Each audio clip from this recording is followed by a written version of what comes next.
Die woord Mugu het sy oorsprong in Afrikaans en heel gepas Tsotsi taal. Kom ons kyk 'n bietjie na die Mugus van 2025. Die woord beteken 'n dom of belaglike persoon, iemand wat swak oordeel of min intelligensie openbaar. En natuurlik daar trek 'n goue draad deur Suid-Afrika wat dit dan betref.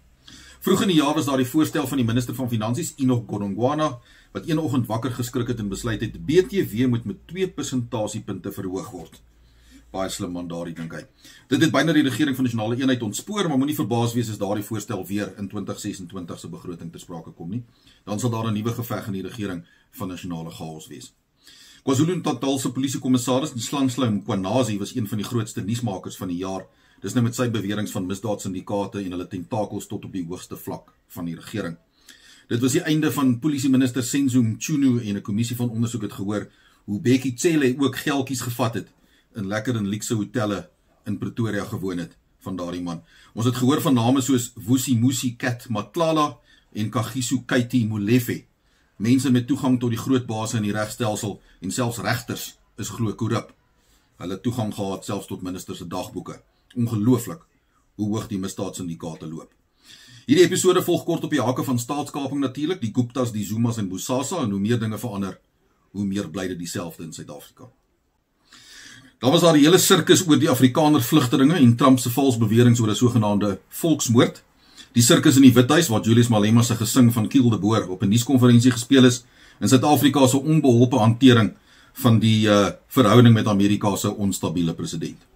En onlangs was daar die twis oor swart ekonomiese bemagtiging. Die ANC wil daarmee volhou, want wie hou nie daarvan om 'n tender te kry en 'n Lamborghini te koop nie. Dis mos wat bemagtiging en gelykheid in Suid-Afrika is. Die DA se wit mans beklei ook nou lekker onder mekaar. Blou ligte en VIP bodyguards doen vreemde dinge aan mense se oordeel.